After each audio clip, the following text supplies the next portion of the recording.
Britain is waking up to a stark new reality. New allegations that one of the pro-Brexit parties broke UK election spending laws. If proven, the allegations could call into question the entire Brexit vote. The allegations were made by the former treasurer of the Believe campaign, Shamir Sani, and he was speaking to British Channel 4. We're going on a path to Brexit based on lies, based on cheating, based on what is essentially a scam. And what does that mean for our democratic process? Sani alleges that the Vote Leave campaign broke British election rules by exceeding the allowable spending limit by a single party. He claims Vote Leave did so by spending as much as £625,000 over its limit. In effect, they used Believe to overspend, and not just by a small amount. And it wasn't legal. Like, it wasn't, they say that it wasn't coordinated, but it was. And so the idea that that the campaign was legitimate is false. Quite something. Did that £625,000 really make a difference? Well, when you consider how close that referendum was, the Leave campaign only won by less than 2%. This is what a lawyer working on the case told the CBC's Adrian Arsenault. That is really significant because the referendum was a close-fought contest. It's massively constitutionally significant. If there was overspending, then what has been trumpeted as the will of the people might have been, in fact, something that was paid for. Adrian joins me now. She is, of course, the co-host of The National. So you talked to the lawyer, Tamsin Allen. You've talked to Chris Wylie, a number of the players. What impression did you get? And to Shamir Sani, what impression did you get? He says he came forward because it's his impression that he was played, that he and a number of the other volunteers for this youth outreach group, Believe, were actually played, that money that was intended to help their campaign, he maintains, was actually being used for the Vote Leave campaign, and that it was at the edge of exceeding its limit. So tell us more about the spending limit. Why is that such a big issue here? So Vote Leave had, it was an official campaign for the Leave side for the referendum. It had a spending cap of £7 million.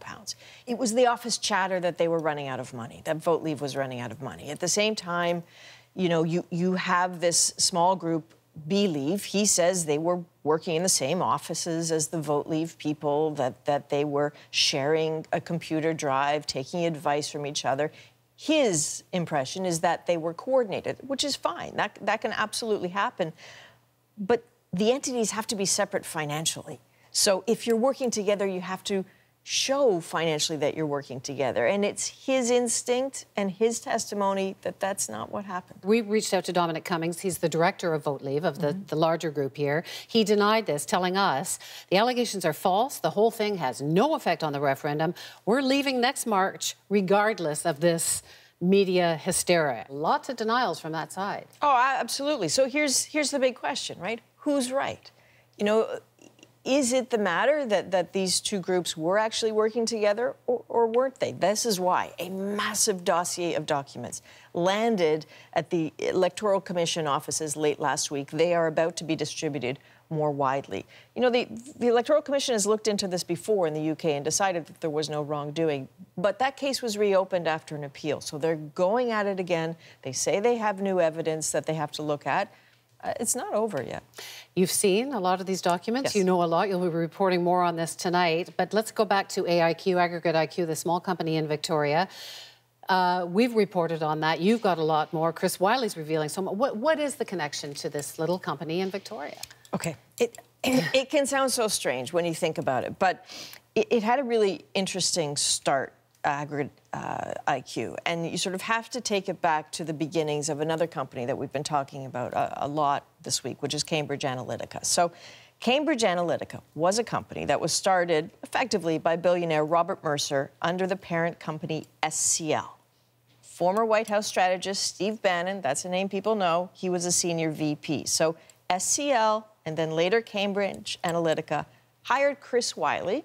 This was Canadian whistleblower to run some of their digital operations. So Wiley comes from Western Canada. In the summer of 2013, he wrote to his colleague, a former mentor, Jeff Sylvester. It was an early morning email. I've seen a copy of it.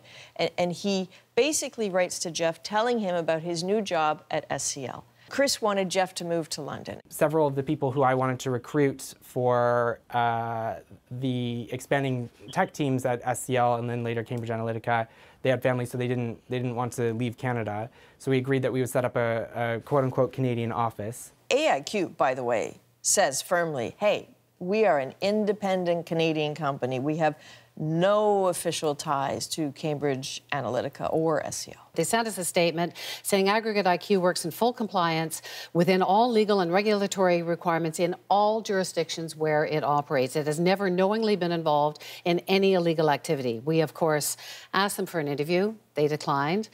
You're going to have a lot more on this on The National tonight. Thanks so much, Adrian. We'll be watching the show tonight. My pleasure.